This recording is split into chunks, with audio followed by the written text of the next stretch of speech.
¿Ahora me oís? Vale. Como decía, he sintetizado un poco el título y la he llamado Creando un Photomirror con JavaScript, ¿vale? Por introducirme un poco, porque me conozcáis, pues mi nombre es David Fernández Perrino.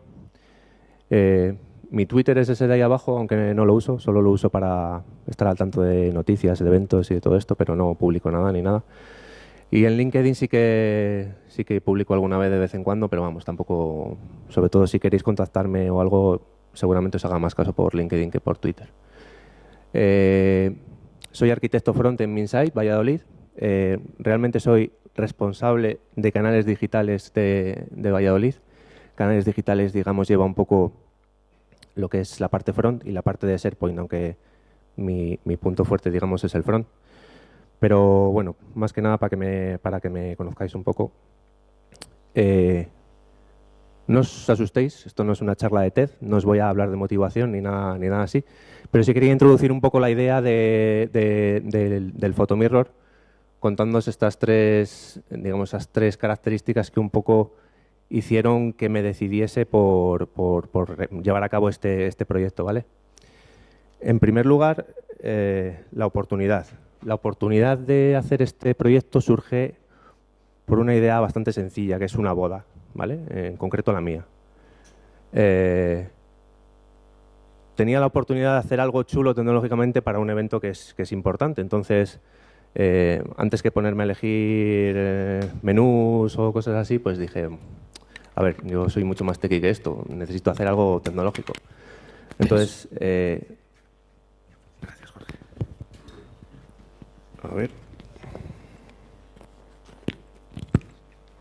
A ver si lo conseguimos.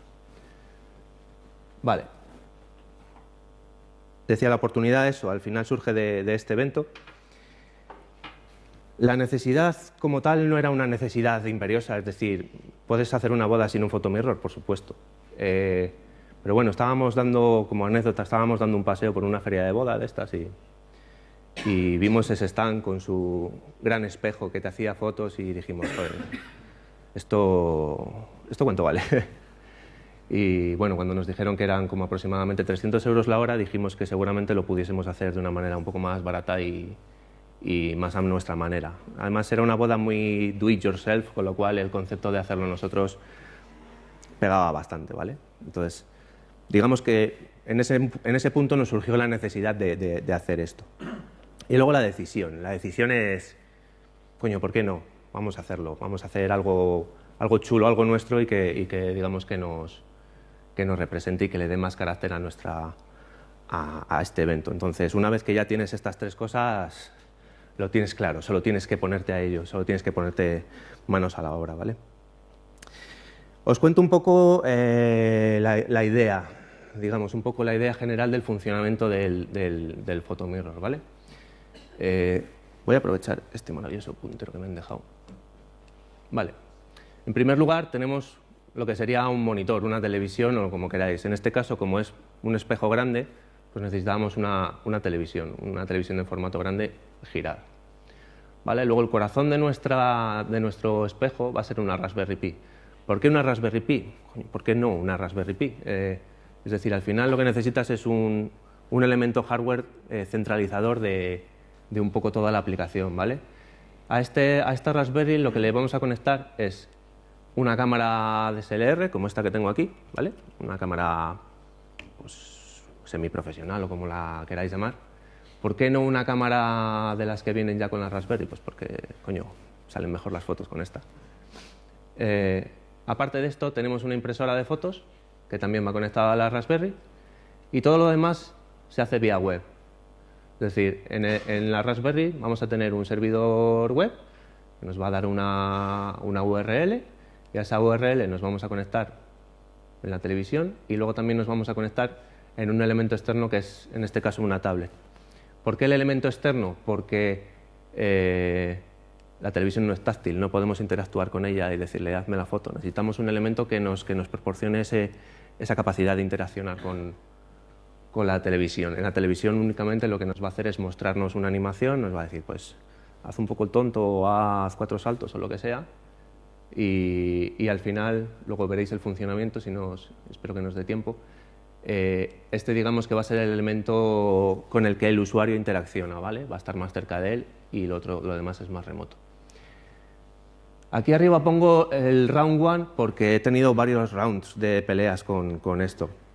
El motivo de estas peleas es que la Raspberry no es un hardware muy potente, es decir, no tiene una capacidad muy grande de procesamiento, no tiene una capacidad sobre todo muy grande de visualización, no está hecha para eso.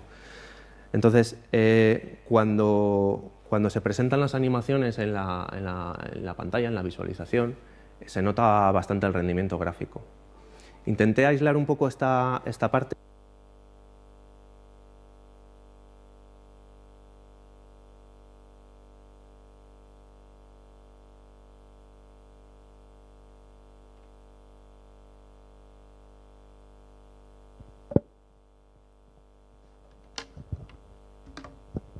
Vale. Decidí poner otra Raspberry como prueba de concepto.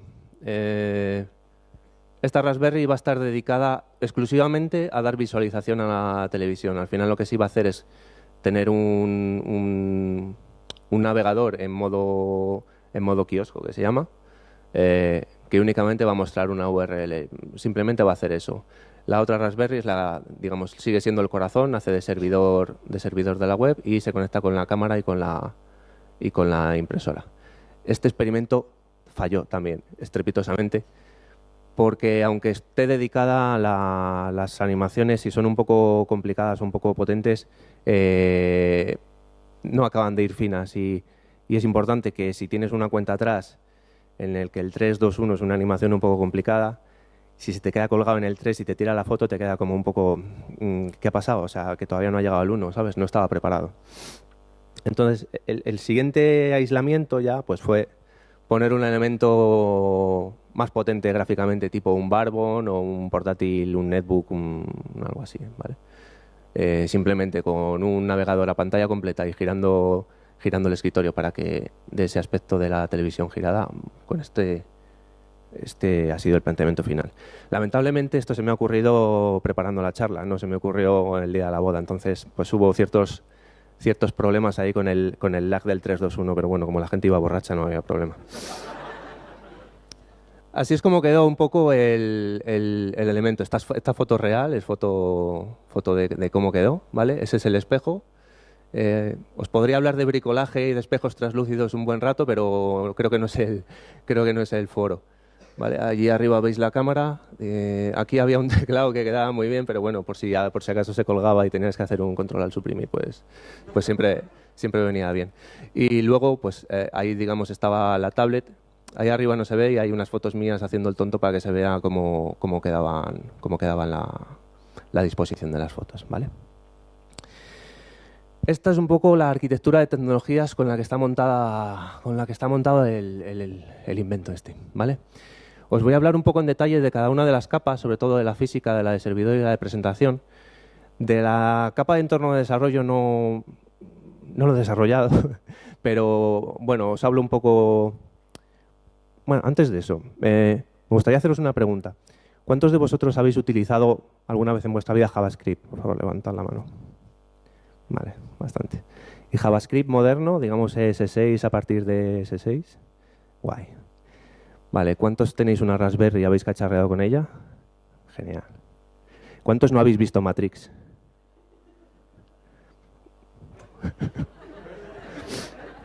Vale.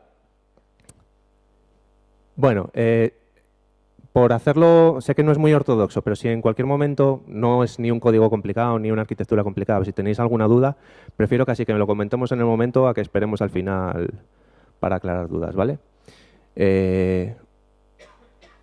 En el entorno de desarrollo tenemos Webpack, que es un empacatador de archivos JavaScript. Al final nosotros tenemos diferentes archivos y esto lo que hace es, digamos, hacernos una unión de todos ellos.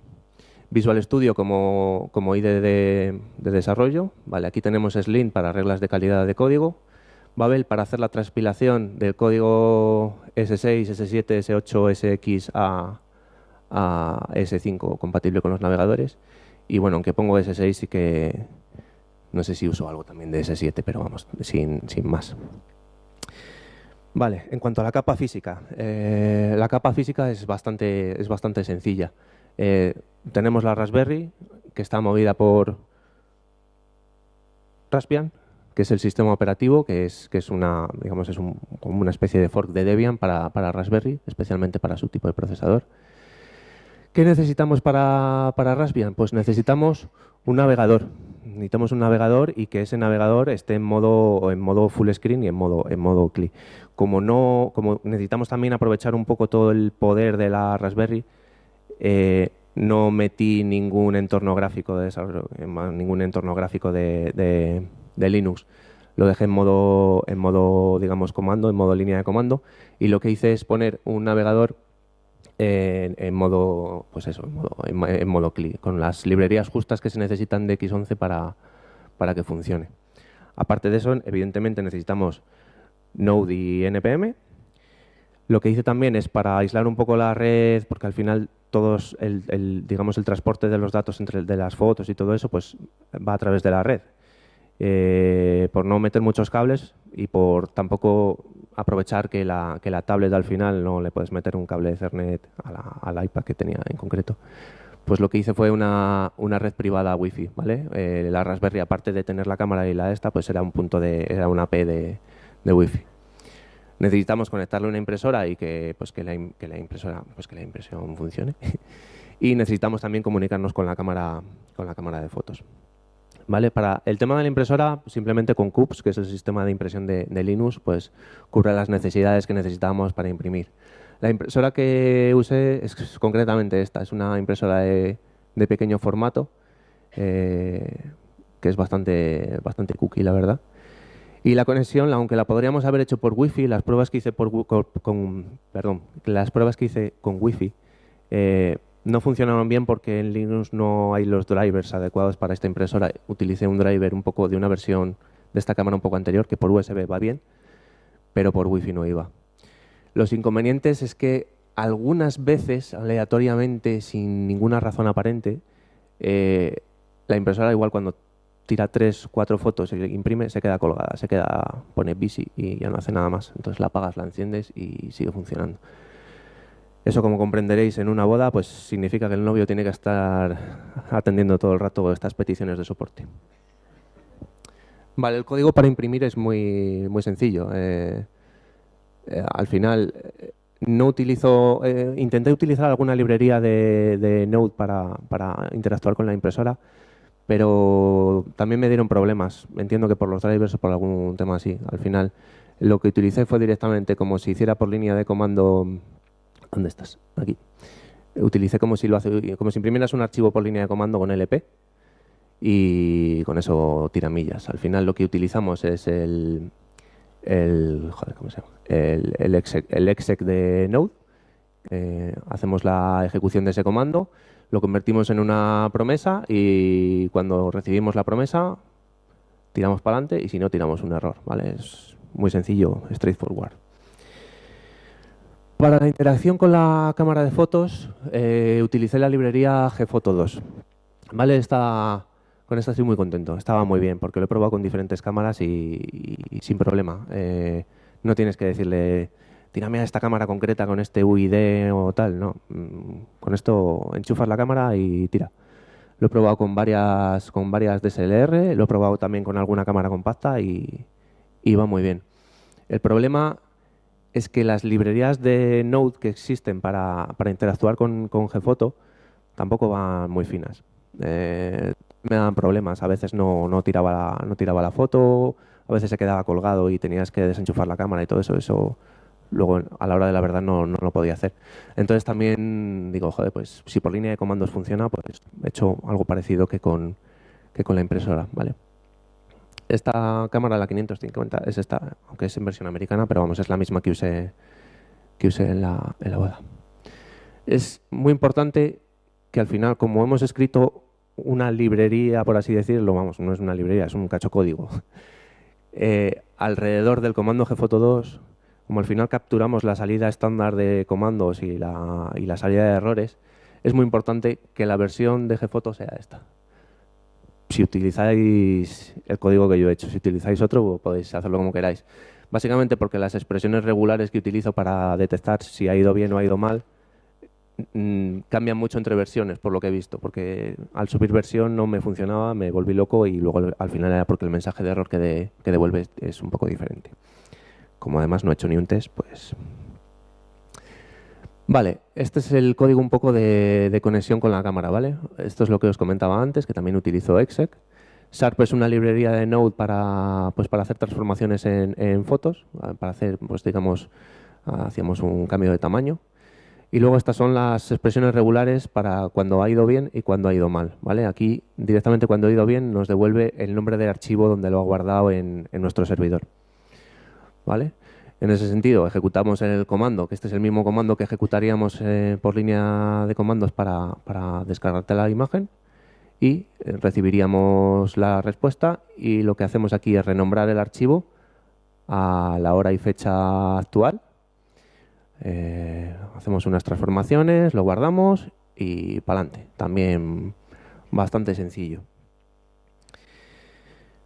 Esto así en resumen de la capa física. Os dejo aquí, luego os pasaré la URL de la presentación para que tengáis todo, pero os dejo aquí un poco algunos enlaces que me han ayudado en el camino con la capa física, ¿vale?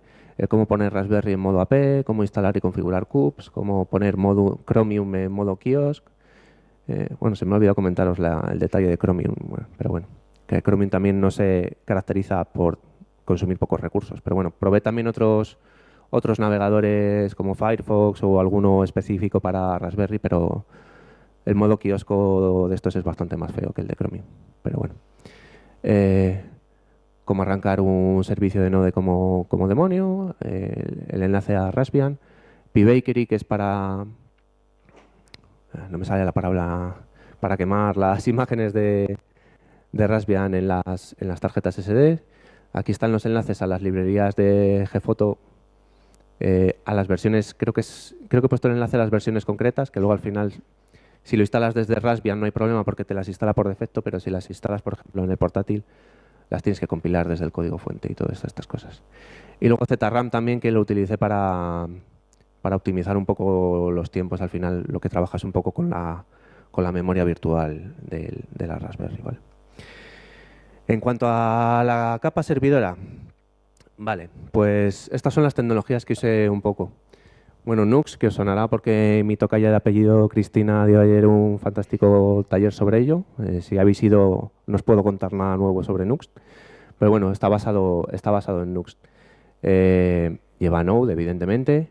Utilicé Socket.io, luego os cuento para qué, y Graphics Magic también, luego os cuento para qué. ¿Por qué Nuxt? Pues porque lo había oído en alguna charla y eso, no había tenido oportunidad de cacharrear con ello y digo, pues coño, ¿para qué lo voy a hacer con algo que ya sé hacer? Voy a hacerlo con algo que no conocía.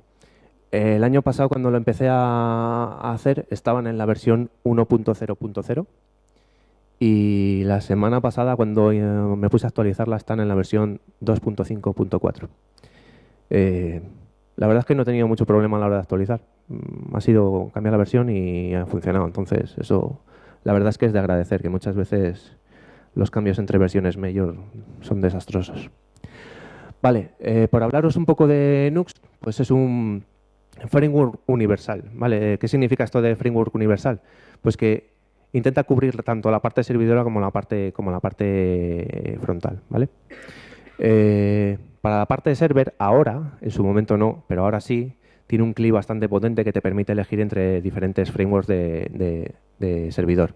Te permite elegir entre Express, entre API, entre COA, entre un montón, ¿vale? Yo, como lo había hecho con Express ya en su momento, pues dije, pues con Express, ¿vale?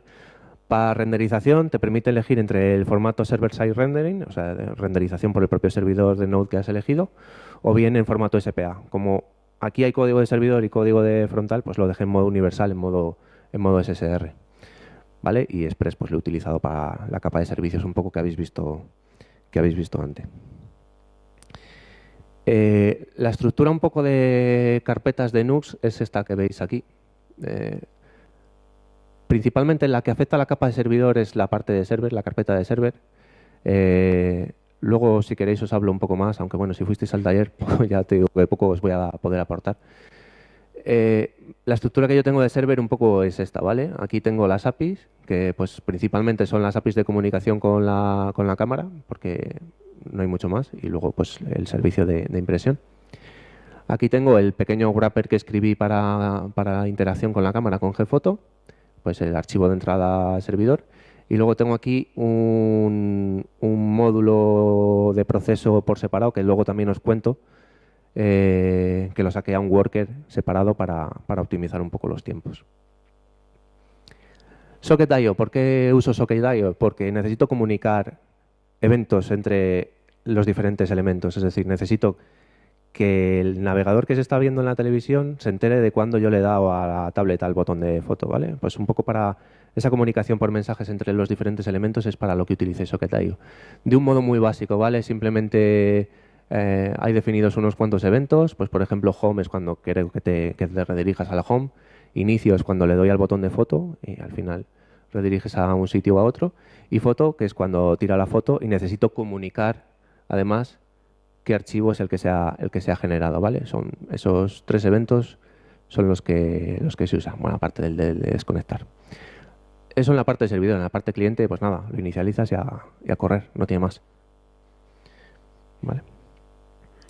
Lo que os contaba antes de los worker nodes, entiendo que prácticamente todos sabréis cómo funciona el node, pero tiene lo que se llama un event loop, que es pues un bucle que está corriendo todo el rato, recibe peticiones, las manda a procesar y sigue corriendo. No bloquea el hilo, pero es un solo hilo. Sigue siendo JavaScript, sigue siendo monohilo, ¿vale?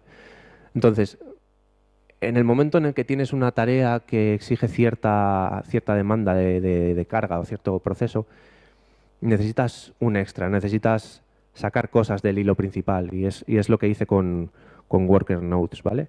Hay otras opciones, pero bueno, utilicé Worker Nodes porque pues, saldría la primera en el buscador y me pareció bien, ¿vale?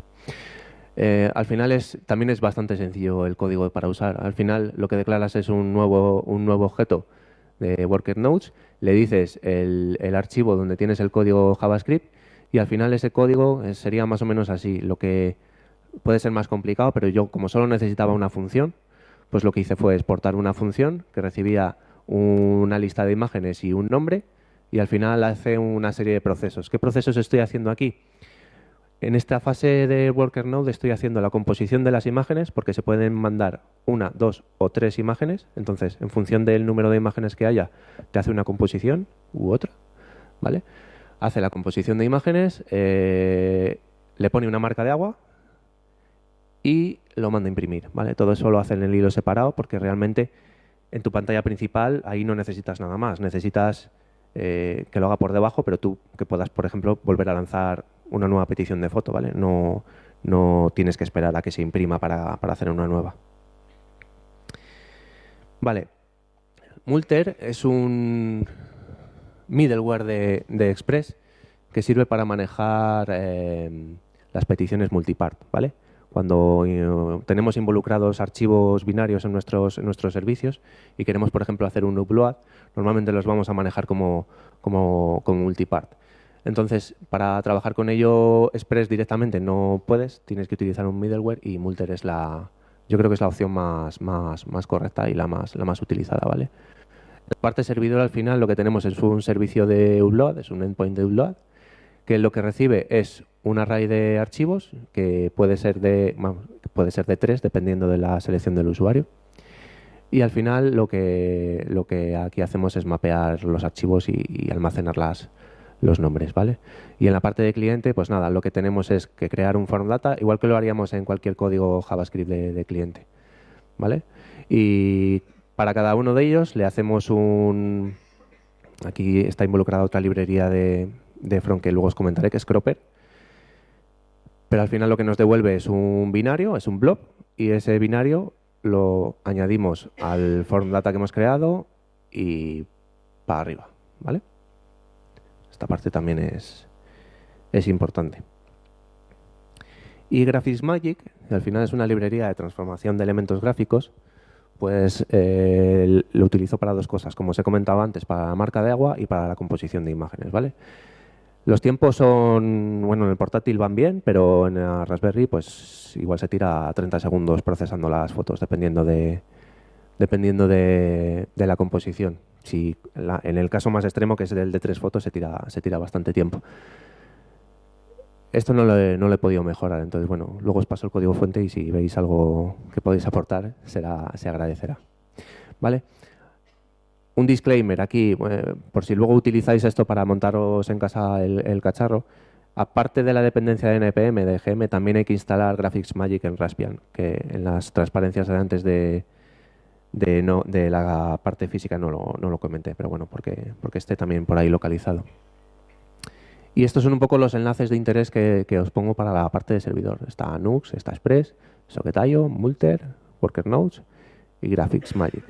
Os recuerdo aquí, bueno, las versiones que he utilizado de Node y de NPM para esta última versión que está subida al repositorio. Vale, vamos ya con la capa bonita, por así decirlo, la capa de presentación, ¿vale? Bueno, pues como framework se utiliza Vue, ¿por qué? Porque estamos usando Nux y Nux pues está por debajo, lleva Vue, ¿vale?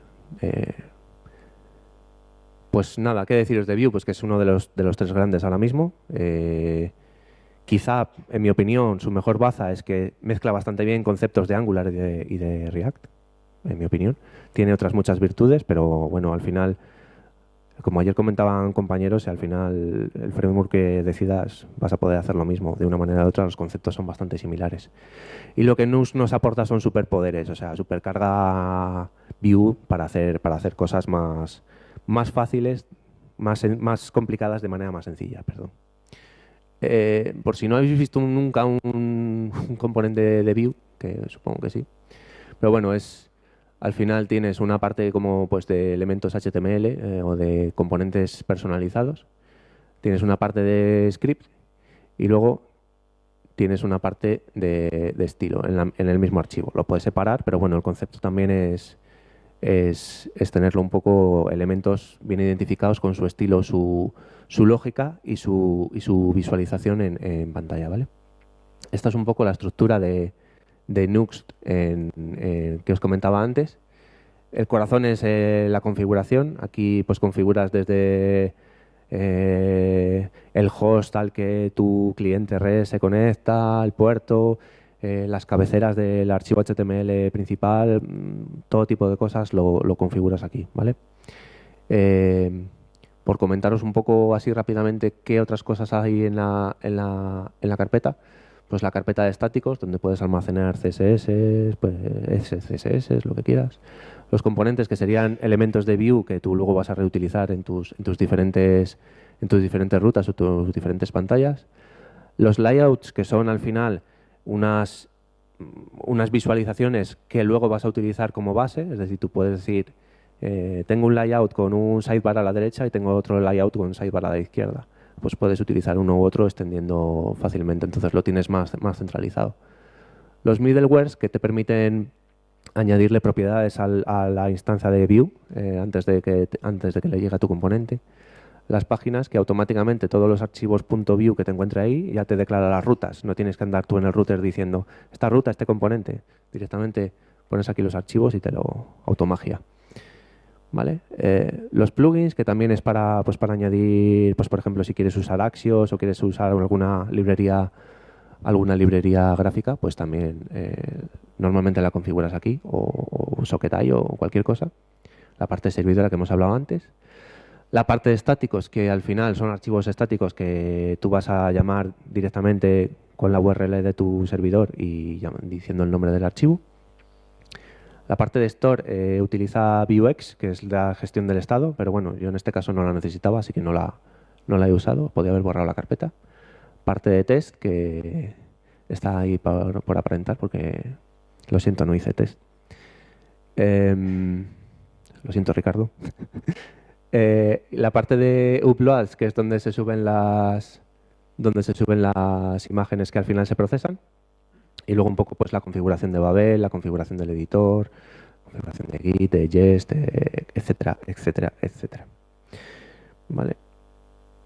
Como librería visual utilicé Element UI. ¿Por qué? Pues porque también estuve echando un ojo a las diferentes librerías que había y bueno, y además también había trabajado con ella antes. Entonces un poco los componentes ya les conocía y sabía cómo funcionaba. El caso con los elementos visuales, con las librerías de componentes visuales, a ver, son muy necesarias, pero también hay muchas opciones. Entonces, este post os puede dar una idea de muchas veces cómo puede ser la búsqueda de una librería. Puede ser un poco como bastante frustrante a veces. O sea, es como no sé por dónde ir, pero bueno, tampoco creo que haya una decisión equivocada. Utilicé también Ramda. Ramda es una librería que igual os suena, igual no os suena, igual no os suena. Igual os suena más Lodash. Lodash es una librería de funciones alternativas, utilitarias para utilizar con JavaScript.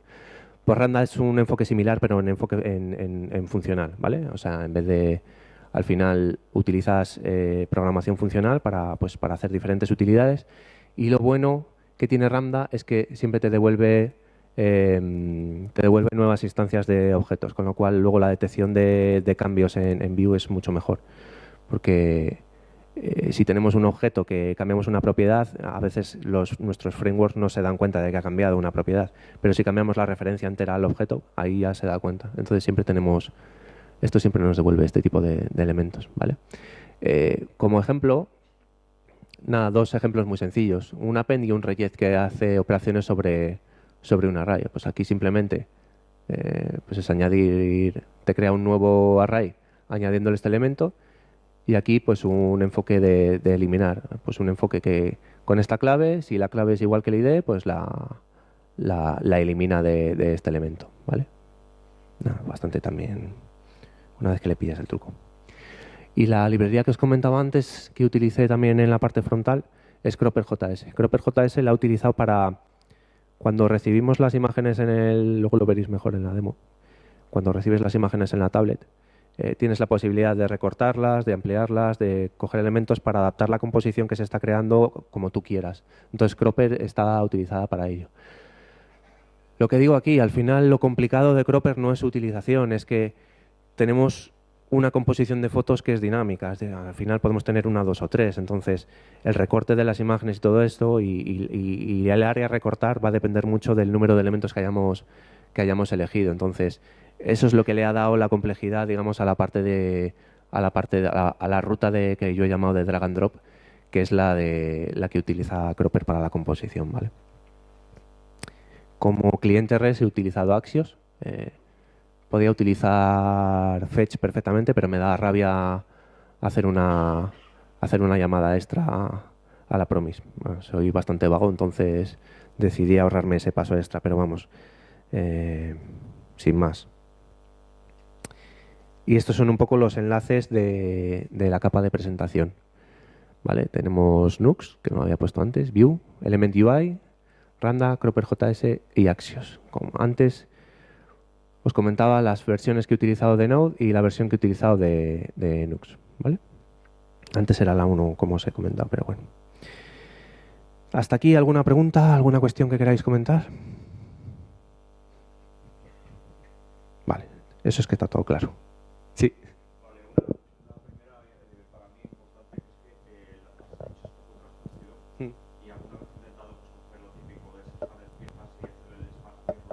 Sí.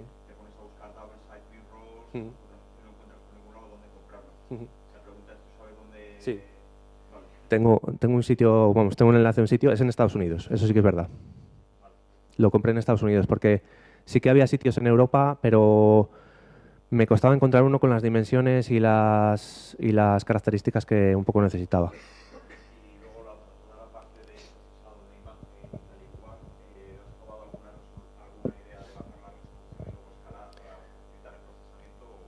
Sí, en principio pensé, digo, vale, si tiro las fotos en tamaño RAW, igual se tira mucho tiempo en procesarlo. Lo bajé al mínimo de la cámara y los tiempos eran iguales. Sí, sí que lo he probado, sí. ¿Alguna otra duda o cuestión? ¿Algo más de tiempo? Vamos bien. Vale, pues showtime. Vamos a ver. Ahora sí que voy a encender la cámara, no os asustéis. Vale, digamos que este sería la disposición de cómo estaría montado en el espejo. Esto haría las veces de la televisión, ¿vale? Estaría en este formato, aunque lo veamos así pequeño. Y esto haría las veces de la tablet, ¿vale? Entonces, si yo pico aquí, pues ya directamente esta ventana se ha enterado de que se ha lanzado la petición de foto. La cámara ha hecho un taca, está ahí procesando y aquí tenemos la primera imagen. Como os he dicho, lanza 3 imágenes siempre, luego el usuario es el que decide, pues me quedo con esta, me quedo con una, no me quedo con ninguna y me tiro otra y todo eso, ¿vale? Al final la lista de animaciones la tengo en local, tengo un objeto que dice el archivo de imagen que utilizo, el número de segundos que hay que esperar para que se haga la foto y el ancho que tiene la animación para que se adapte también, porque no todas las animaciones tienen el mismo ancho, entonces para que se adapte bien a la pantalla, el ancho un poco que le saca. Vale, una vez que tenemos elegidas las fotos, pues podemos elegir una, podemos elegir 2, podemos elegir 3. Esto está hecho para táctil y este no es táctil, pero bueno, para que os hagáis una idea, puedes mover, puedes agrandar, mira, sí que funciona. Puedes recortar, puedes resetear a su estado inicial, puedes un poco hacer lo que quieras. Y en el momento que tú decidas que esta disposición te resulta cómoda o te resulta pues como quieres tener, pues le das a imprimir, imprime. Ahora mismo el worker está funcionando, ¿vale? Aquí tengo un poco la... No, deja, ya estoy acostumbrado a este, ya es una extensión de mí. Aquí, bueno, intenté hacer una medición también de tiempos para ver un poco qué diferencias había entre pues hacerlo en un portátil, hacerlo en la RASP, hacerlo en otros elementos. Y bueno, como veis un poco aquí, en capturar las imágenes, para cada una se tira como unos 4 segundos. Ya te digo que eso sí que hice la prueba y aun cambiando la resolución y todo eso, como mucho subía, con la resolución más grande subía a 4 segundos y medio, no subía mucho más. Aquí es cuando le hemos dado a imprimir, se hace la llamada al worker y todo esto está en un hilo separado. Esto no está en el hilo principal, por eso hemos vuelto a la pantalla de foto, porque no se ha quedado bloqueado ahí el evento. Aquí es cuando Graphics Magic ha hecho la composición de una imagen, pues eso, con una imagen no tarda mucho. Te das cuenta que esto es ¿sabes? Te está tardando ya 2 segundos y medio y es un portátil potente, vamos. En eliminar los temporales, pues eso no te tarda nada. Y luego la composición de la marca de agua, pues como es la misma librería, pues más o menos te suele tardar lo mismo. Y esto es la petición de imprimir que se lanza al sistema operativo. Si hubiese tenido la impresora aquí conectada, pues se toma su tiempo, pero luego al final termina imprimiendo. El tiempo total de subir y imprimir, en este caso con una foto, ha sido 5 segundos y medio. Pero para que veáis un poco también el efecto, voy a probar a hacer la composición con 3 fotos para que veáis cómo sube el tiempo. Tampoco hay muchas animaciones, habrá como unas 20, las coge aleatoriamente, pero bueno, como se puede añadir fácilmente.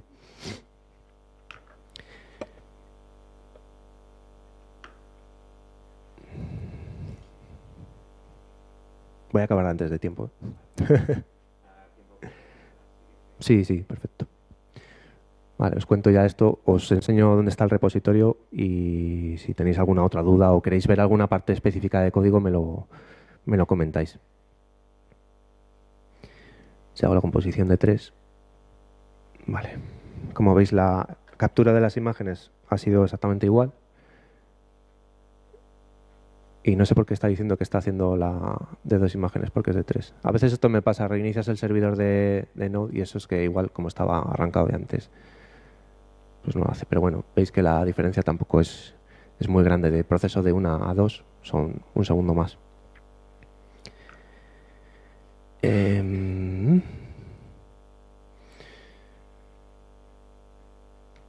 Vale, pues por mi parte, nada. Si tenéis alguna otra duda que preguntarme, estoy abierto a dudas.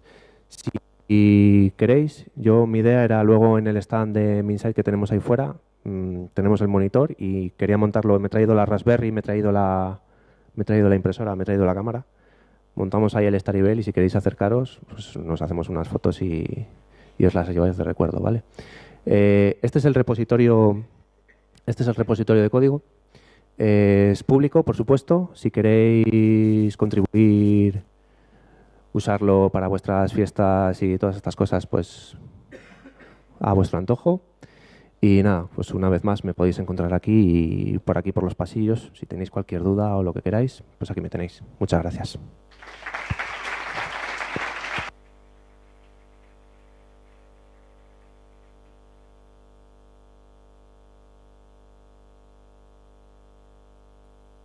Cambia la fila si quieres, cámbiatelo.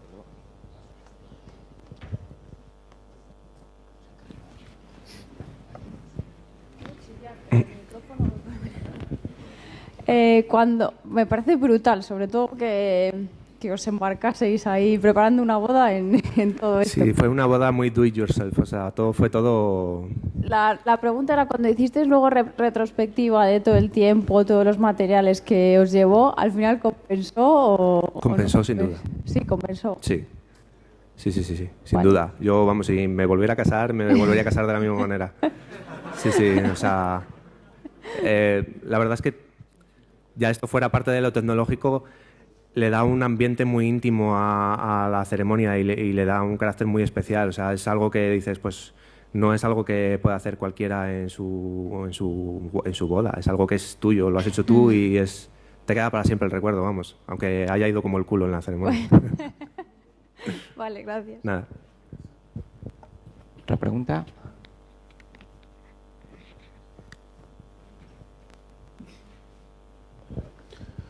Felicidades primero. ¿Cuántas veces tuviste que resetear en la boda? Te digo más. El día de la boda, por la mañana, lo estuve conectando y me di cuenta que fui tan listo que no lo había probado en el iPad antes. Y Safari, que es el navegador que usé en el iPad, carece de una función que es la de manejar los blobs, de transformar canvas a blob. Y es algo que utiliza CropperJS para construirte el binario. Entonces, a 6 horas de la ceremonia yo estaba resolviendo esto. De hecho, veréis si veis los commits, hay uno que dice soy gilipollas y es por eso. Pero vamos, en respuesta a tu pregunta, que no lo he hecho,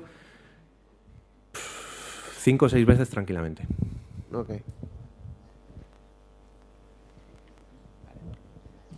¿Alguna pregunta más? Gracias. Muy bien, pues gracias.